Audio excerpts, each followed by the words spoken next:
Welcome to the Lady Up America podcast. I'm Diane Canada, your host, and I am so glad to have y'all here tonight. We are doing something a little bit different tonight. We're here in Nashville, Tennessee at Foolin's in Brentwood, and we're going to be live streaming tonight. So those folks who are watching via social media right now, welcome. So glad you're here. We're also taping tonight, so this episode will run next week on my podcast nationally on Salem Media. Tonight, I am co-hosting. We're kind of co-piloting here tonight with Steve Gill. How are you doing tonight, my friend? I'm doing good. And this is the fun time, or some people call the crazy time of politics. It's the silly season. Yeah. And we're already seeing that. I think the silly season from the left started about 4 months ago, if not beyond. 4 years ago. But this is, 4 years ago. But you know that it's been a roller coaster ride up until now. A lot of unexpected twists and turns. And there's more to come, unfortunately. Oh, yeah. We just can't predict them. Yeah, stay tuned. One of the pastors I love, Alan Jackson, said it's the theater of the absurd, and that is no doubt.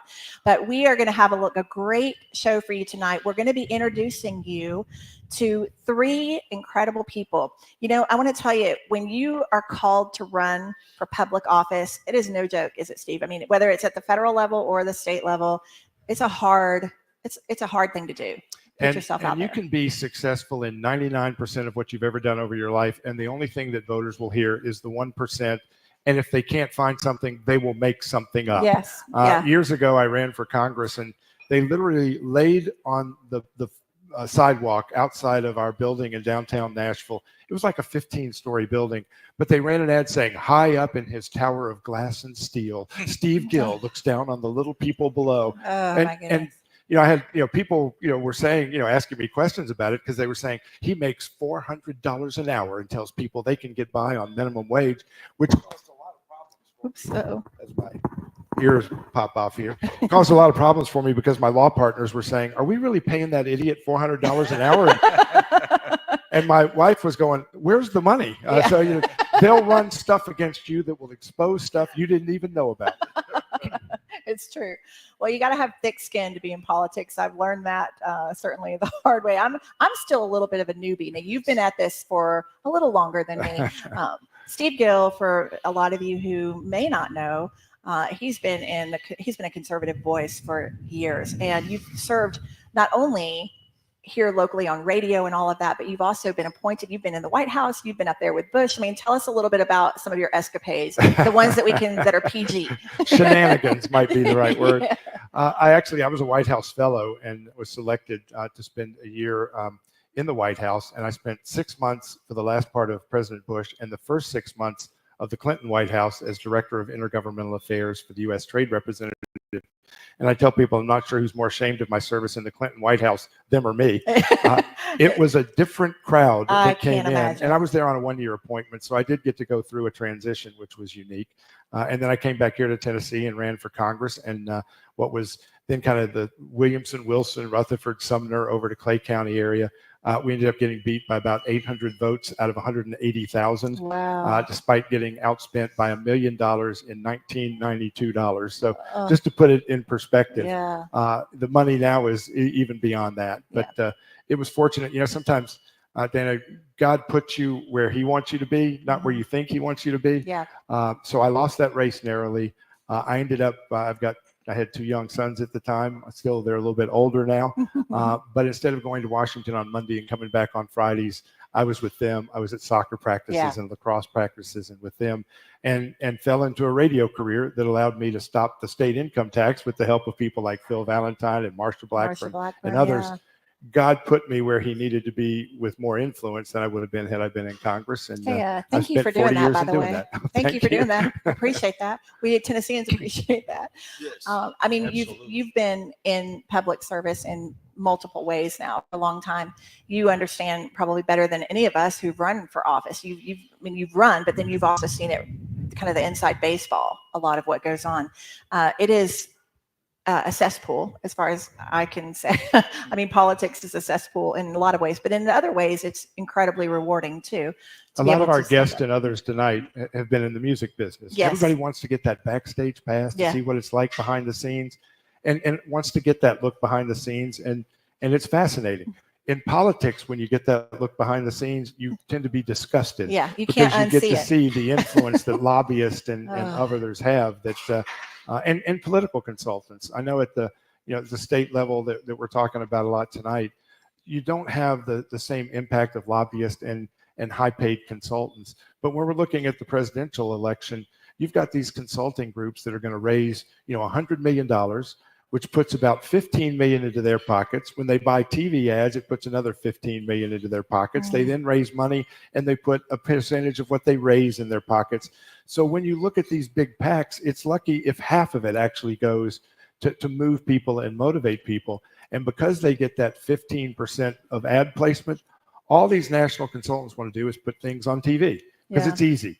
So they're not doing the grassroots. They're not doing the turnout, which is where we really win races, and which concerns me in this silly season, the last 30 days, of are we doing the groundwork that helps state house, state Senate candidates, congressional candidates, Senate candidates as well, because those TV ads don't have the impact that grassroots does. 8 years ago when President Trump was running, we did a national campaign to turn out Christian voters, because each cycle about 17 to 20 evangelical Christians stay home in presidential election years. That's the margin. They're estimating it may be 40 million Christians stay home this time. And we had 3 RAP buses operating in Virginia, North Carolina, and Florida, one in Ohio and Pennsylvania, and one out in Nevada and Colorado. And it was totally grassroots focused to turn out Christian voters, not telling them who to vote for, but to pray, discern, and vote.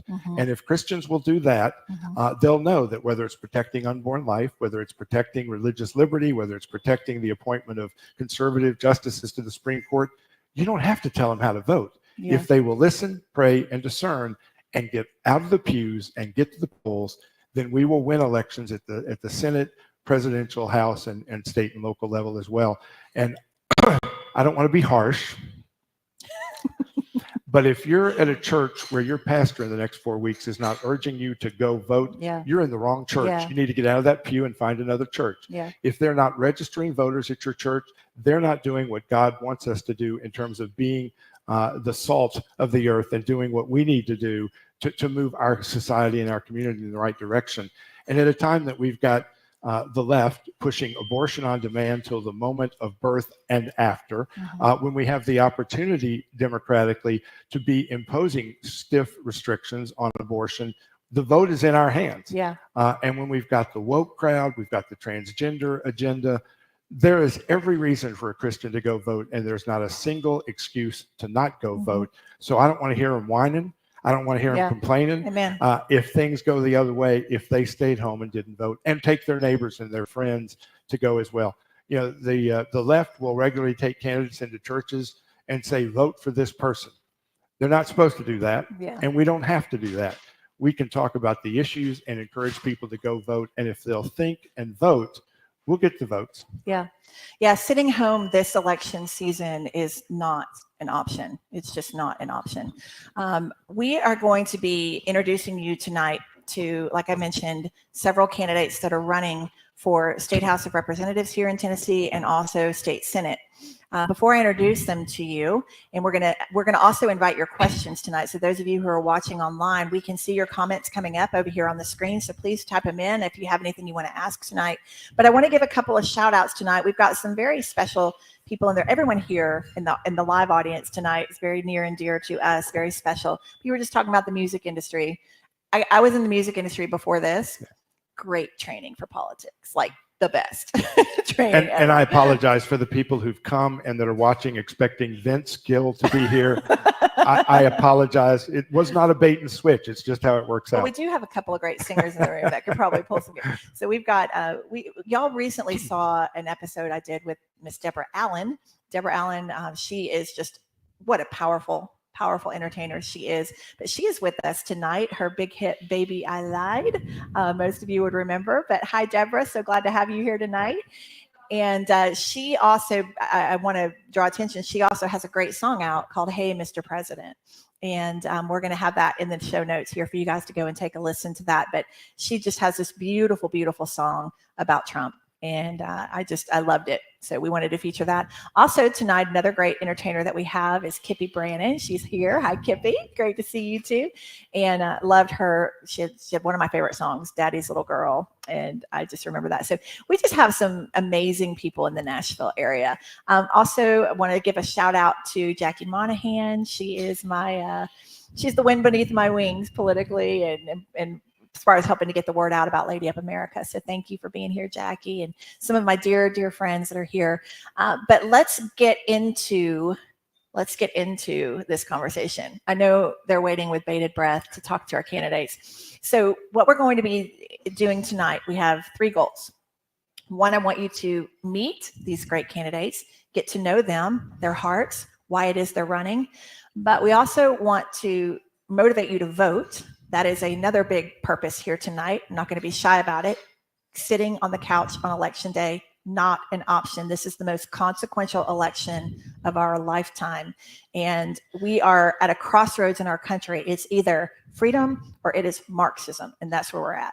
And it matters not only at the federal level, but also at your state level, because they're very intertwined. So we're going to also, that brings me to the third point tonight, is we're going to help explain how they're intertwined, how the federal issues kind of trickle down to the state issues. We talk about abortion, taking it back to the states. Well, the people you're going to be meeting tonight are the ones who are making those laws here. So let's get into it. I'm going to introduce you to our great candidates tonight. So I'm going to start over here, right here to my left. This is Jennifer Frensley Webb, and running for State House of Representatives. And welcome. So happy to have you. Thank you. District 50. District 50. And we also have Chad Bobo running for State House of Representatives, and your district is 60. District 60. 60, that's right. And your opponent is Bo Mitchell, Democrat incumbent Bo Mitchell. That is correct. Right. And Chad, tell us your Democrat opponent's name. Her name is Shondell Brooks. Okay, that's all the press we're going to give her tonight. Okay, and then over here to Steve's right, we have running for state senate, Wyatt Rampy. How you doing, Wyatt? Doing well, thanks. And I can tell you, I know his district very well. That was also my district when I ran. Your opponent may as well be Bernie Sanders. Yeah. Pretty Or much. worse. So Right. she's got to go. She has She to got to go. Yeah. And she's the incumbent right now. She's been in the seat for far too long, and we want her out. So that's your job out there listening tonight. All right. So thank you guys all for joining us tonight. Steve, I'm going to let you kind of open it up. The goal is to help explain the federal issues that we're hearing about on Fox News and all that. How does that translate to the state level? How these guys are going to be impacting that? Well, you mentioned the abortion issue, which is a prime example of how that issue has been taken out of the Supreme Court's hands and put into the hands of us, voters across the country. And people in New York may vote different than we do here. They may vote different in Arizona than they do in Florida. But that's how democracy works. And we're already seeing how the policies in California have them fleeing California. Yeah. Stop coming here. We're full. but the folks that are departing from where those liberal policies have been put into effect should tell us that people get to vote at the ballot box, but they also get to vote with their feet. And we're seeing that take place. Certainly on the abortion issue, I know a lot of Christians are concerned that by changing the rules and putting it into the states, some of the states are adopting very liberal abortion on demand up until birth and after birth, like we've seen in Minnesota with at least 8 cases. But we've got about 9 or 10 states now where restrictions are much more serious than what we had under Roe versus Wade. So we need to remember that we're getting wins in terms of protecting unborn life. And when you compare where we are now to where we were before, there is a lot more freedom that again, voters have to have a say. Yeah. But there are other policies and issues that, again, the state legislators get to deal with and should, whether it's education.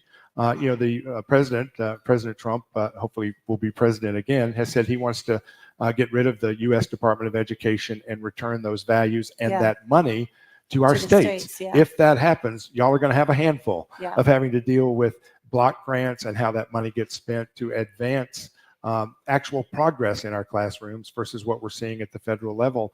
The federal government doesn't operate any classrooms. I think they may have a couple of Indian reservation schools. The Department of Defense runs a few schools internationally for military, but they're not running any schools. And I guarantee you they don't care as much about our kids as we do. There's Yeah. not a bureaucrat in Washington who knows your kid's name unless it's a relative, and there aren't many of those. So education is one of those issues. You know, President Trump has talked about cutting taxes. Just today when we're taping this, he's now wanting to make your interest on a car loan tax deductible. He's talked about no tax on tips, no tax on Social Security, putting more money in our pockets rather than sending it to Washington and letting them take their piece and send us what little is left, or worse, sending a couple $100 billion to Ukraine, a couple $100 billion to the Far East, to Hamas and Hezbollah, when we've got people who are still digging out of the mud in North Carolina and Florida and other locations. So we're going to have more say in that with our state legislators, which is mean there's going to be a lot more pressure on you guys. Yeah, y'all are on the hot seat for sure. Because the lobbyists are going to descend on y'all like vultures. They're going to pick your bones, they're going to pick your brains, and they're going to pick your pocket. Yeah. So you got to watch that when things in power get removed here, we've got to have people that can stand tough. And more importantly, we have to do our job of holding them accountable. Yeah. When we have the power back in our hands, we got to do something with it, both as Republicans and conservatives, independents, and even Democrats. It puts more burden on us, and certainly puts more burden on our elected officials to not only hold them accountable, but hold them up, pray for them, embrace them, support them, and assist them, because they're not going to get a fair shake in the media. They're not going to get a fair story told, certainly in Middle Tennessee and the Tennessean, the local TV stations. You're not going to get a fair shake, so we're going to have to be your mouthpieces. We're going to have to be your voice to spread what you're actually doing, and then push back against the lies that will come. Yeah. How y'all getting beat up pretty good out there on the campaign trail so far, or how's it been going? Wyatt, how's your campaign been going so far? My campaign has been going extremely well. In fact, it's going so well it makes me a little nervous. Oh, yeah. Okay. We get really good response at the doors. A lot of people want to engage and talk, and they're cordial and friendly. We haven't been. I hate to say this, knock on wood, we haven't been hit. So we're out there doing what we need to do. That's good. Yeah. That's good. What are the main issues people are asking you about as you go door to door? You'd be surprised. It's not the big issues that we hear talked about on the federal level. It's crime, it's immigration, it's men and women sports, all those things that affect us in our daily lives. Yeah. That's what they care about. Let's tell the people where you stand on those issues. What do you want to share with us about your platform? Illegal immigration. Illegal immigration, we've got to stop it. We have to work with law enforcement to identify them, and I have a problem extending constitutional rights to non-citizens. Yeah. That's a problem for me, and certainly allowing them any kind of voting rights. Yeah. It's an issue we've got to face. They're here. We've got to do something about that. But yeah, we've got to stop that. We got to deport them. The border. Got to elect Trump and deport them. And what's interesting is the left goes crazy about the idea of deporting these people. When you look at the polls, about 75% of Americans want to deport them, including high percentages of Hispanics. Even Democrats above 60% want to deport them. Yeah. And among Republicans, it's about 85%. It's a winning issue. And don't let the media distract from the fact that it's a winning issue poll-wise. Right. It's also huge when you reflect the other issue you mentioned, crime. Not only the crime that the illegals that are dumped into our community are creating, but the poverty that it creates makes others try to steal and rob to get money. It also creates more crime. Yeah, it is. And my opponent is voting against enforcing that. And it's just hard to believe. Bernie these Sanders. are societal issues. Yeah. Heidi Bernie Sanders Campbell. Right. Let's hear from you guys. So what are you encountering out on the campaign trail so far? What are people telling you? What's on their mind? I'm going to say I agree. Crime, education, the illegal immigration is number one that I'm hearing on the campaign trail. In which I see that as focusing on, we're having to educate these children, which I come from a lot of people in my area that are school teachers, and the classrooms just keep getting bigger and bigger, which makes it impossible for them to do their job. Yeah. I think education. Nashville has about 120 different languages in our school systems right now. Oh I my mean, there is no gosh. way in a classroom of 30, if you've got 12 different languages in one classroom, that we can educate, that we can, even assimilate, people into learning enough language to do well in school. I mean, you've got kids that don't speak any English. One of my friends, J.C. Bowman, runs Professional Educators at Tennessee. He says he's getting word from teachers that he has kids from, say, Mexico who aren't even literate in Mexican language, in Spanish. How are you going to teach them in English when you can't even teach them in Spanish? They're literally illiterate, and that we're dumping them into schools and then doing testing and expecting that to help us, put money and distribute money to our schools. My hat's off to the teachers these days. I'll tell you, they have a tough job. How about you, Chad? What are you hearing out on the campaign trail? Well, just to go back to the immigration issue, which I mean everybody is affected by that. You have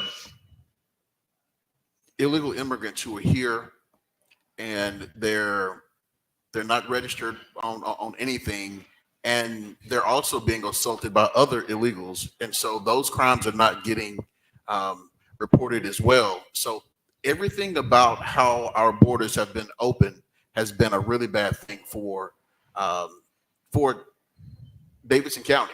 Yeah. And so yes, when we have a different president, President Trump gets elected, I do hope that one of the things he does is help those people who are here come in the right way, because right now they are not here legally, and so yes, they need to go back and then go through the process. Each of us probably have people in our family who have either come here through marriage, or they went through the process coming from, whether it's South America, Africa, or from Europe, East Europe, Thailand, or just wherever. They went and did it the right way, and it cost them time and money to do that. Mm-hmm. And so there's just a right way to do that. One of the things I speak to people about while I'm out is that I talk to people about education and how important it is for our people when we're graduating from high school and we're pushing everybody into college, and then we have our youth going into college and saying, okay, I did this because they said I was supposed to do it. Mm-hmm. Now I'm $120,000 in debt, mm-hmm. and I really don't like this degree that I have. Mm-hmm. What am I supposed to do? So one of the things that I want to have happen is that we need to push and support people who want to have trades in the area. So in my district, I want to have a trade school, and I want as many people as possible graduating from high school with at least one trade. So if they decide later to go to college and have a different career, that's fine. But what I've noticed is most people that have trades, they always have something to fall back on. Mm-hmm. Yeah, and we need more people in the trades. I mean, those jobs are really just drying up. Well, the jobs are there, but we just don't have the people to fill them right now. Yeah, and something I want to say to you on immigration before we move on to another topic is that I look at people who come here illegally. I mean, they've already broken our law to get here. They're going to break more laws. I personally was on the receiving end of a drunk, illegal Honduran in a stolen truck who ran me down in a parking lot. And the next 2 years of my life, it was on me. I mean, he hit and ran, and it was on me and my insurance and all that. 2 years it took me to recover from that. I mean, that's been years ago now. But I can speak personally that, I mean, he's here illegally, drinking and driving. That's another broken law. Stolen a truck to come and get more beer for the party. I mean, so many. They're going to break more laws when they don't. I was going to say that's also a reason why our insurance continues to rise as well. Yeah, 100%. So I think that people who come here illegally, you were talking about how they know so much more. They do it the right way. They know so much more about our country. They have an appreciation and they fall in love with our country, and they want to be here. They want to be investors in America. These people who come, they're just like renters in the sense that they're coming here to use us, send the money back home, or maybe if they have nefarious, intentions, who knows?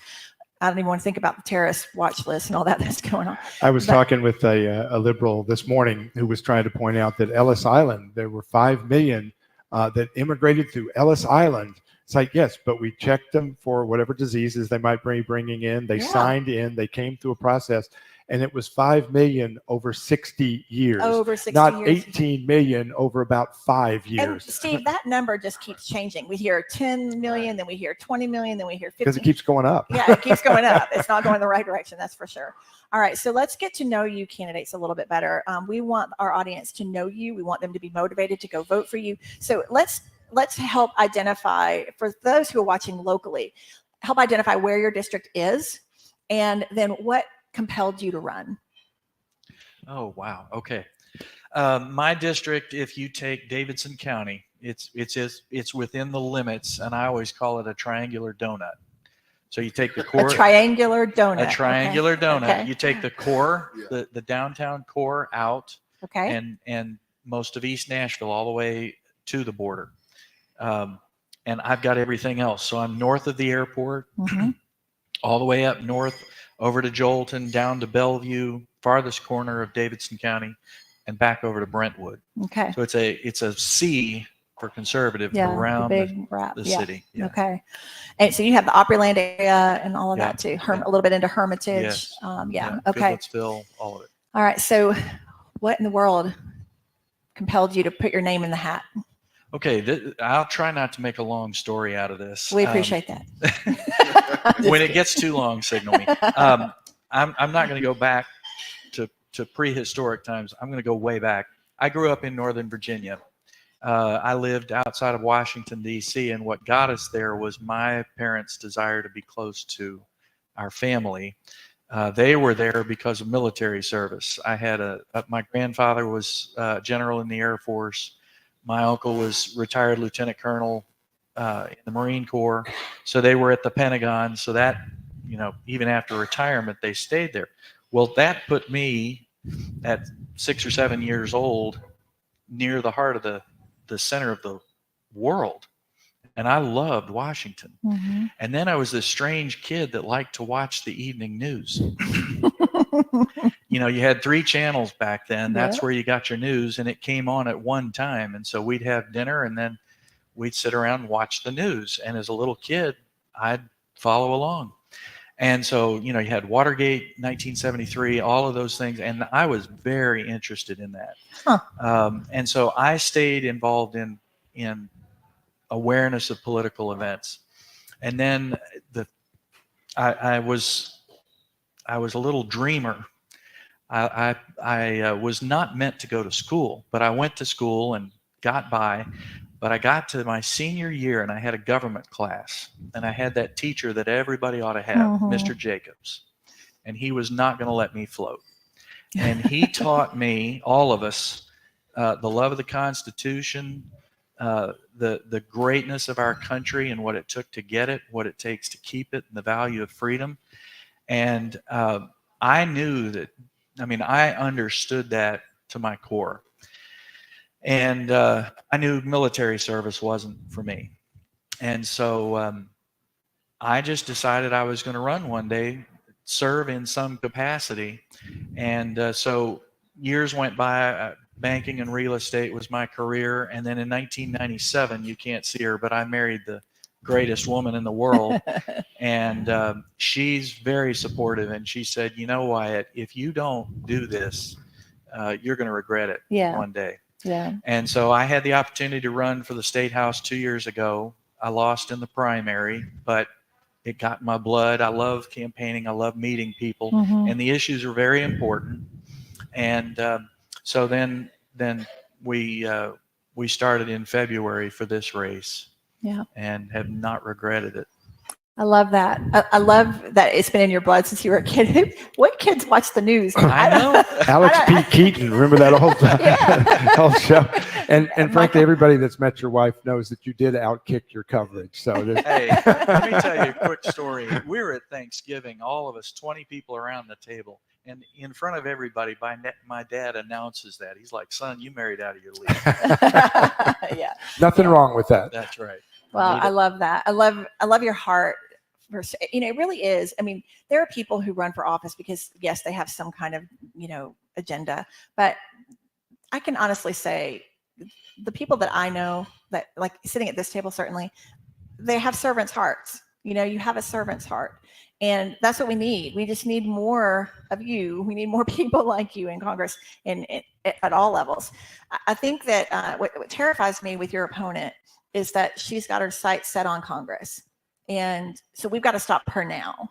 And I know a lot of you that are watching out there, yes, going and voting is important.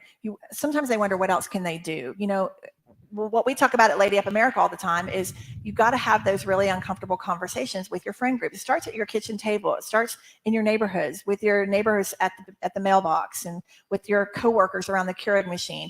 But it really is about educating yourself. You don't have to go take a civics class, you know, but educating yourself enough on the issues and who your local and state representatives are. Just a little bit of effort on your part, and then be an advocate, you know, for those people. Well, if I may, let me. Yes. When we looked at this race, we were also looking at the state house seat, going after it again. And what people, I hope, will realize is, yes, there's a lot of stuff that happens at the federal level, but what's happening on the state level affects our daily lives. Mm-hmm. And my opponent does not want this job. She got the job just barely 4 years ago, and immediately turned around and started running for Congress. Yeah. She It's a lost stepping that stone. job, Mm-hmm. started running for mayor. So the whole time she's been in office, she's been doing something else to try to get out of the job. Mm-hmm. And now she's coming back to voters saying, I'll take it after all. Yeah. As a consolation As a prize. consolation, It's not the way we should be doing this. Yeah, Nashville's facing too much. My friends know this. We're facing too much to have somebody that doesn't want the job. Yeah, 100%. And again, it's just a stepping stone, you know, to something else. So Jennifer, let's talk about your district, the area that you serve, and what compelled you to run. So it's the Davidson County side of Goulitsville, all of Jolton, Whites Creek, Scottsboro, Bells Bend, a part of Charlotte Park, and then the north side of Bellevue. Okay. And why did I run? Well, up until 2019, I had ran my own business, automotive business. My dad was Bob Frensley, and then I took over. And I just wanted to make a difference. So last year I ran for council in my area. I won. And I won. I was the only person that beat an incumbent. And then I said, I'm not done. And I am planning on keeping that position when I win. There's been a few other people that have won both positions and kept them. Oh, really? You can serve at the state and the city level? Yep, absolutely. I didn't know this. Yep. So yeah, because our session in State House is just from January to April, May. Yeah. So then it's day job. Okay. And then the council is at night Yeah. every other Tuesday. That's right. And when I sold the car business, I went and got my contractor's license. So me and my husband started our own business, and I build houses now so I can work my own schedule. All right. And I love to do better. I'm in the trenches every day with my council position, and I just want to do that on the state level too. Wow. Yeah. Okay. So why? Why? Because I feel like I can be a difference maker for the people. Mm-hmm. I want to get back to the views, get back. I think we've sort of gotten swayed way too far over where we don't need to be, and we need to get back in over here. You've got a fight on your hands in city council. How many conservatives sit on the council right now? We're definitely the minority. There's about 7 of us. Yeah. But for the most part, you know, I feel like this year's it's gone pretty good. I feel like this year, even some of the people that are to the left do make common sense decisions this year. It's not Good. too bad. That's good. Not too bad. It'll be more pleasant to be in the supermajority of the state house. It would be, yeah. Yeah. That'll definitely be a difference. Yeah. And, you know, I just want to say, too, for some people who are watching that are politically minded, we can't take that supermajority for granted. You know, I mean, it took us a long time. It took us a long time in Tennessee to get that supermajority. You probably have some more history on that. Oh, it's not that many years ago that the Democrats had a majority of our congressional district, had both U.S. Senate seats. Guys like Al Gore and Jim Sasser had control over the House and Senate, State House and State Senate. And what changed that is that we had legislators who were in tune with the issues that affected Tennesseans, the state income tax, stopping that when you had a Republican governor, Democrat legislature trying to shove that down our throats 20 years ago. But since that time, the same people who circled and honked horns to stop that have moved into positions in city council, into the state house and the state senate. So the Democrats, were doing things that were inconsistent with what values in Tennessee. Again, I've told folks for a long time, and finally it worked, that if we could just get the gun-owning, baby-loving, too high tax-paying Democrats to vote their heart and their values rather than the fact that their great-granddaddy was a Democrat. Yeah. And people started voting their values instead of voting their heritage. Yes. And that's what turned Tennessee dark red. Yeah, because today's Democrat is not yesterday's Democrat. It's people. I hear people say all the time, "I didn't leave my party left me," and that's so true. So I think most people are conservative. They just don't realize it. They just have no idea. I want to turn to you real quick, Chad. So let's talk about your district and tell us exactly where it extends, and then let's talk about why you ran. Okay. Well, my name is Chad Bobo, and my district is District 60, and it is Hermitage, Old Hickory, and Donaldson. And one of the reasons why I decided to run, I worked at the State House. I worked for the Speaker of the House, and we found out that, I'm sorry to interrupt, but I probably shouldn't say this on camera. You were my hookup at the State House. He was my hookup. Anytime I spend a lot of time at the Capitol, I'd call Chad up. I'm like, I'm coming down. Can you get me a parking spot? And he's like, I got you covered. I get that VIP treatment for the Speaker of the House right there. Yes. Thank you for that. You're welcome. Well, and working in the Speaker's office gave me an opportunity to see the inner workings of our government in different ways, and also understand how some of them think and some of the things that they wanted to do. If I just go back just for a moment,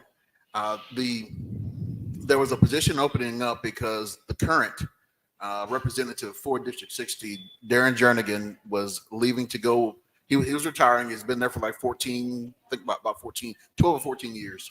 And he was going to work for the metro government here in Nashville. And so there was a seat opening up, and everybody had noticed that that particular district was moving more conservative. And so trying to find the right candidate to run for that office, I was asked to run, and I took about a month and a half to decide to do it. Actually, I said no the first time. And then I thought about it. I said, this is my opportunity to help change some things in Davidson County, because at the time, it's still now, Davidson County did not and does not have any representation in the House, and so we wanted to change that. And so that was one of the main reasons I ran, and I'm hoping that I could help others as well. Chad, and Steve, I'd love your input on this too. So I'm just going to give y'all the truth out there, okay? When you have never been in politics and you are not of the donor class, you don't get a whole lot of help on your campaigns from the donor class. The GOP, I know a lot of people really are disgusted by both parties, the Democrat Party and the Republican Party, and they are a machine in a lot of ways. And I know, like, when I was running for office, I would hear things like, how much money have you raised, Diane? How much money have you raised? At the end of the day, we're not there to feed the monster of the Republican Party. These are people who care about their communities, and they're stepping up to run. It's really hard to run. It's really, really hard. And so just doing the legwork, getting out and meeting people, doing that door knocking, doing things like this where we can come together and just get to know your heart, all of that. It's so critically important. And, at the end of the day, you were just saying, what made me think of this is when you just said that, there's no representation in our House in Davidson County, and Davidson County was what I was running for too. Yes. And people even in our own party will kind of just brush those races off because they're like, oh, there's no way they can win. So we're not going to put the money there. We're going to put it behind people we think can win. Right. And so that's what I mean when I say that. So we came in at 46%, and that was during COVID and me being a nobody. Yes. And my phone blew up on election night from a lot of our legislators and a lot of our political people. And they were like, we're so sorry. We should have got behind you. We should have this. We should have that. And I'm like, well, the Democrat's in the seat. Right. So I love the woulda, coulda, shouldas, right? But we're out here busting our humps, doing what we can to serve our community. But we don't need to just write off Davidson County. So if you're out there from a voter's perspective, don't not vote because you think it's futile, whether we're talking at the state level or even at the federal level. A lot of people think their votes aren't going to count, and they do count. We have to participate in the process, and we have to lift you guys up and support you. It's not all about the money. Well, right? and one of the problems both here and certainly nationally is we may have a Republican majority in the U.S. House by about 5 seats. We do not have a conservative majority. Right. We have a supermajority in the House in Tennessee. We do not have a conservative majority in the That's state right. House in Tennessee. Yeah. And you're exactly right about that donor class. They don't want, in a lot of cases, conservatives to win. They want an R to win that we sometimes call Republicans in name only. Right. These three are the kind of conservatives that we Yeah. need to make sure we not only have a majority, but a conservative majority. Right. And we see in Washington where Speaker Johnson is, again, I'm frustrated with a lot of what he does. But when you've got a 5-seat majority and at least 20 that'll vote with the Democrats no matter what, you do not have a majority. That's right. And you're literally herding cats that hate you. Yeah. So it is working there. And while we have these super majorities here, I mean, you guys in preparing to run, there are issues after issues after issues where we get the watered down version, where we get the, kind of sort of sounds like it's conservative, but isn't really, because again, between the lobbyists and the Democrats, they can water it down, and between our own side. So if there's one thing y'all should take to the bank, these will be those conservatives we can count on, not more rhinos going up there just to kind of fill a seat. Yeah. One last issue, if it's ahead. okay if I add to that. I just wanted to say that one of the reasons why it took me so long to run is because my wife was going through some health issues, and I wanted to make sure that we had health insurance. And also, I would have to leave my job to run for this position. So, I've been out of a job for several months now running for this, and I'm putting everything that I have in it. I just wanted to say that because it's not. This is not a. If you know how much House representatives make. Especially in this economy, it'd be tough to live on it. It's impossible. Yeah. Anyway, I just wanted to say that. True sweat equity. Yes. Yeah. Go ahead, Well, Wyatt.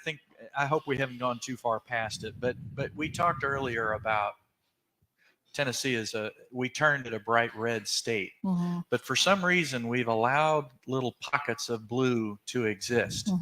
And in the last few weeks, I have been pounding the table saying, how did we become a supermajority? We beat Democrats. Yeah. Well, what color was the state when we started? Yeah. It was blue. So why do we stop Yeah. at the large cities? We've got to convince them. We've got to show them that what you were saying earlier, the policies of the Democrat Party that they have supported are not what they are today. Yeah. And I don't think people really understand that. They don't. They're not aware of what their representative or senator, certainly in my case, I don't think they're aware of what our senator is voting for. Yeah. They'd be appalled. Well, they're not. I mean, go ahead, Jennifer. You say something. I was going to comment on that because I do a very heavy door-to-door campaign. And in the Scottsboro, Bells Bend area, I ran into that so much with the older population that, oh, no, I've always voted Democrat. Well, okay, well, why are you voting Democrat? Well, that's not the same group. You need to be voting Republican because that's what we stand for now. Yeah. Yeah. It's not the party. I mean, my grandfather, my mom's probably watching out there. She could vouch for me, but my grandfather, all his brothers, they all were hard. They call them blue dog Democrats, hardcore Democrats. And they felt like the Republican Party was the country club party, the party for the rich, and the Democrat was the blue collar working man party. And it could not be more different now. And you don't have to like Trump, but it is an America First agenda. People say, I'm not voting for Trump. I'm voting for free speech. I'm voting for closed borders. And this is how we have to think about it. We're voting for American values. I talk about it like this, and this is free, but this is how I had to see it in my head. People aren't paying as much attention to people's voting records and all of that. They don't have a lot of education. A lot of people, or they're certainly not following politics. They don't have they're not steeped in the Constitution and even in our Declaration of Independence. Most people can't even recite it, or maybe a lot of people haven't even read it. So what I stumbled upon on Speaker Johnson's website, as a matter of fact, before he was speaker, is what are called the 7 conservative values of the Republican Party. And they are things like fiscal responsibility, meaning their government doesn't make or produce anything. They're just supposed to be good stewards of our money. You know, peace through strength. I mean, we're seeing that. What stops a bully on the schoolyard? A force greater than itself.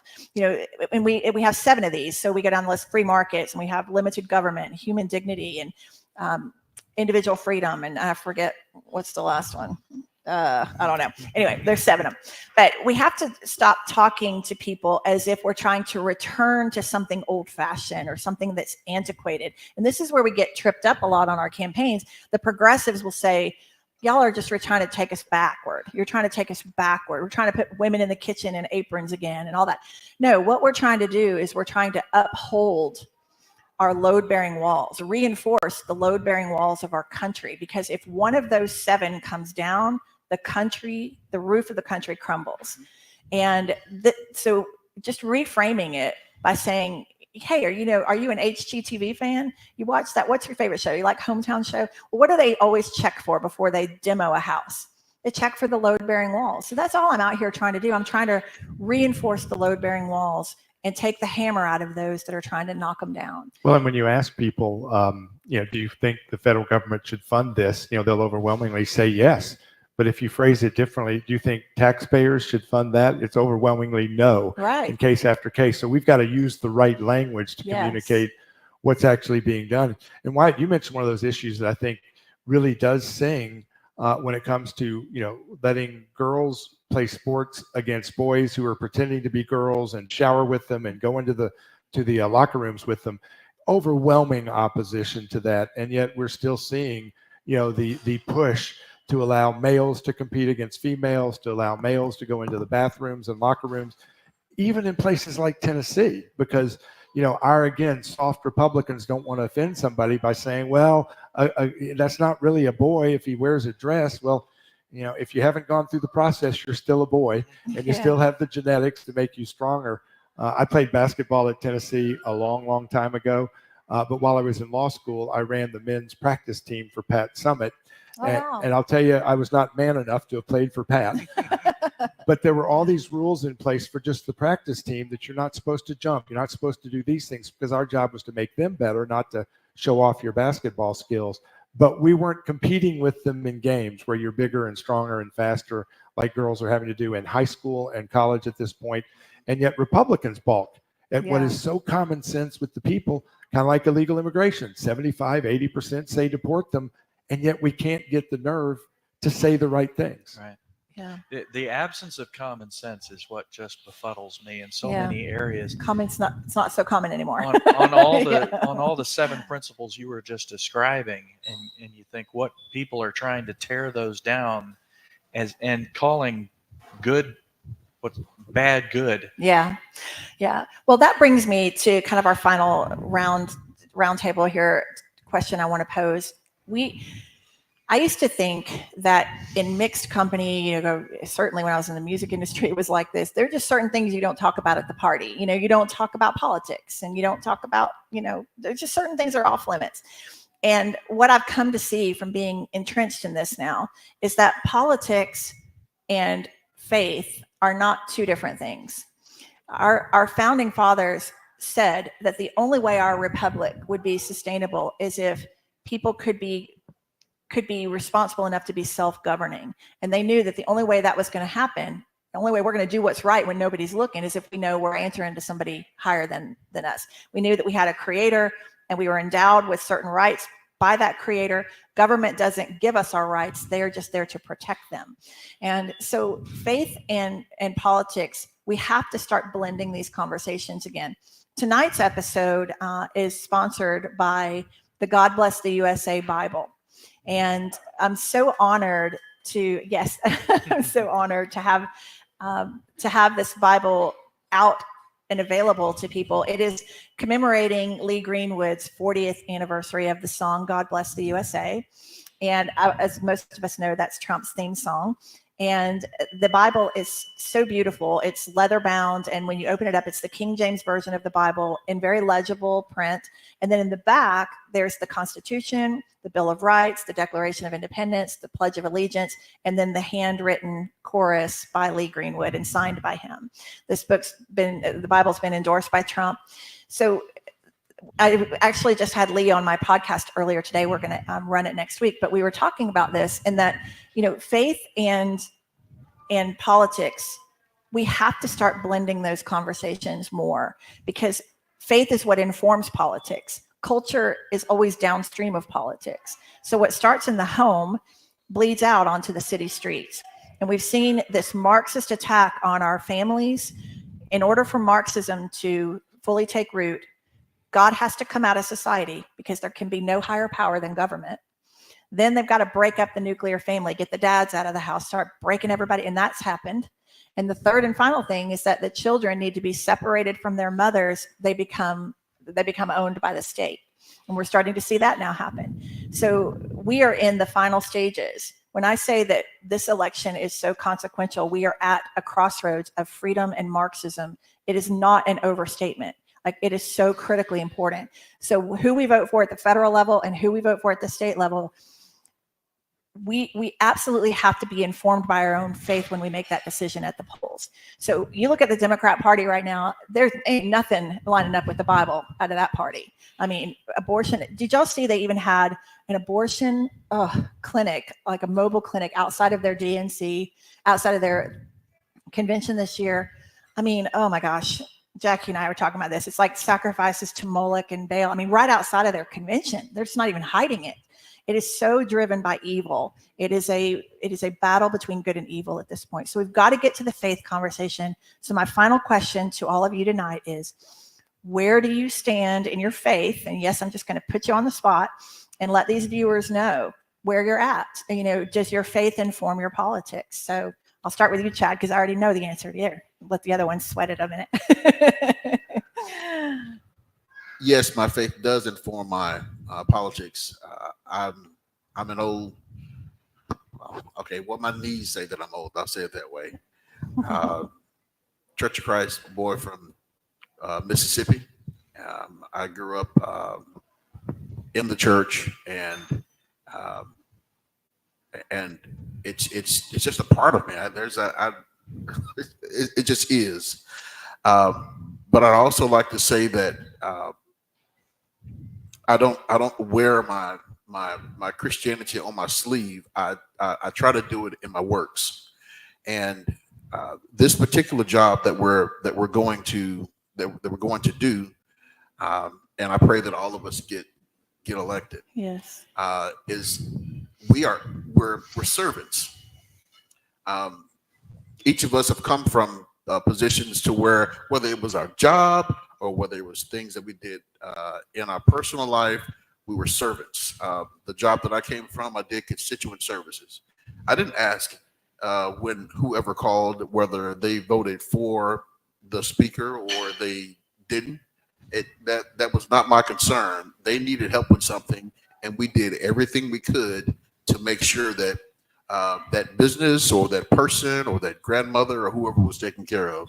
And that will continue if the districts that we all are a part of, in particular mine, District 60, decides to do that.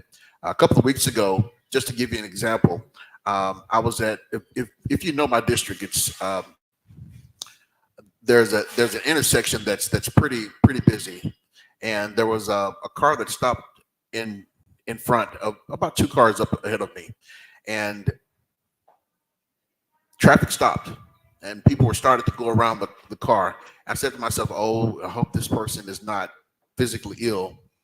It was an older lady who was sitting there because the car just stopped, and so I helped push it out of the road, and some other guys came over and helped too, because I can't push the car uphill. So some other guys came and helped as well.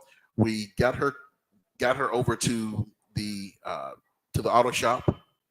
I told her that I was going to check on her the next day, and I took my wife over to her home. Found out she lived right around the corner from me, and I have made a friend that way as well. And that's just, I didn't do that because I figured I was going to do this. I was really hoping that whoever was up there wasn't in as bad a shape as I thought they were, and I could help them, get their car out of the road so the traffic could go. And it ended up being, I found a friend that I could have a cup of coffee and a slice of pie. And so it's just being a servant. That's what this job is for. And if you're in it for more than that, it can get to be very dicey, and I'm not looking to be a part of that. Awesome. Thanks, Chad. Well, my life would definitely have to be led by my faith, because right now my opponent has accused me of 3 major things. He's called me a racist. He's called me, said that I hit a child, and he can't remember what the third one is, that I committed forgery. He is hitting really, really below the belt. Everybody says, "Oh, Jennifer, you have to defend yourself." I'm like, no, I don't have to defend myself, because I know their lies. The people that know me know their lies, and God knows. That's right. And as long as I have that, I'm good. Good. So I'm going to say right now, if it wasn't for my faith, I probably would be having a hard time, but I have a very strong faith. I was born and raised Catholic, married a Baptist man, now go to a Methodist church because I go with my 82-year-old mother. So I've had a little bit of experience with a lot of different faiths, but at the same time, I believe we all pray to the same God, and I believe he has me. Yeah, and he's watching too, isn't he? He's watching. I believe so. Yeah, he sees what we're doing when nobody else is looking. Wyatt, how about you? I'm like Chad. I'm a Church of Christ boy from birth, and I consider that just extremely fortunate. I'm so glad that, because that does inform my life. I make no bones about that. I recognize that when I'm elected, I represent everybody. Yeah. And we may not see things, but there's no question it informs the decisions I make, my outlook on life. This is not profound, but I subscribe to the idea that it's not separation of church and state. Mhm. It's separation of state from the and church. That's right. That's And right. to think otherwise, again, it kind of lacks common sense. I don't think we can leave those values at the door. And what I'm seeing in society today that's pushed on us so much is the idea that we can take any authority out of the equation. Mhm. And you do that, you have no baseline for morality. You have no way to say what is right and wrong. Right. Who's the umpire? Yeah. Exactly. Mhm. And so that's there again. I hate to keep repeating this, but I think we're hitting a brick wall, and all the voters see it. Yeah. We have allowed this little slippage over time, and we've allowed one thing and the next thing and the next thing. And now we've hit the point of saying, oh, wow, this is absurd. We can't do this as a society. Well, we boiled the frog. I mean, yeah. we're boiling the frog. But Yeah. the frog's going to jump out. Yeah, he is. He's good. Well, I'm going to give Steve the last word here, but I just want to thank all of you for running. I know how hard we know how hard it is to step up and Thank you. run. Thank you for running. We're all going to be praying, everyone watching online and all of us here, we're going to be praying for your success, for you to take those seats. We're just claiming it now. I'm going to do it. Claim it now. We're claiming right now that these seats are yours, and we're going to start pushing this evil out. We're going to push that evil out at our state house too. So thank you very much for running, and thank you for being with us tonight. Steve, last word. My dad was a career Air Force fighter pilot. We lived everywhere from Anchorage to Miami. I went to 10 schools before I got out of high school. My faith got challenged when we lived in Anchorage, Alaska when I was 6, because we were Southern Baptist, and I kept asking my parents, how much further north do we have to go before we become Northern Baptist? And I've been conflicted ever since. God gives us a game plan. God gives us specific direction if we will listen and learn. Now, guys don't like to, take advice or, ask directions. Thank God for GPS, because we can pretend we know where we're going without having to stop and ask anybody. But God gives us very specific directions of how to heal our land. In 2 Chronicles 7:14, he says, if my people who are called by my name, that would be us, that would be Christians, not the whole world, not everybody, left or right, if my people who are called by my name will humble yourselves. Boy, that's hard for us to do. Mhm. Pray, a little bit easier, but not Mhm. as easy as it should be, and turn away from our wicked ways. Then God will hear from heaven and heal our land. Yeah. He's told us exactly what we need to do. And it's not for everybody to do it. But if Christians in this country, and again, all you sitting at home, not turning out at the ballot box, not doing what it takes to turn away from our wicked ways and those that are directing us in a wicked way, he will hear if we do it right, and he will heal our land. The instruction manual is right there. 100%. Yeah. Amen to that. Very For good. sure. Yeah. That's, and that is the key. That is the key. God doesn't need the majority. He wants his minority. And even in Jesus's day, he rose his church up in the middle of corrupt government. He didn't oust them. He rose us up. So that's a lot of wisdom there. Thank you for that. And thank you for all of your contribution tonight too to the conversation. Really appreciate you being here. Ladies, we're going to have the links to each of these candidates in the show notes. We'll put those up immediately. So Chad Bobo running for District 60.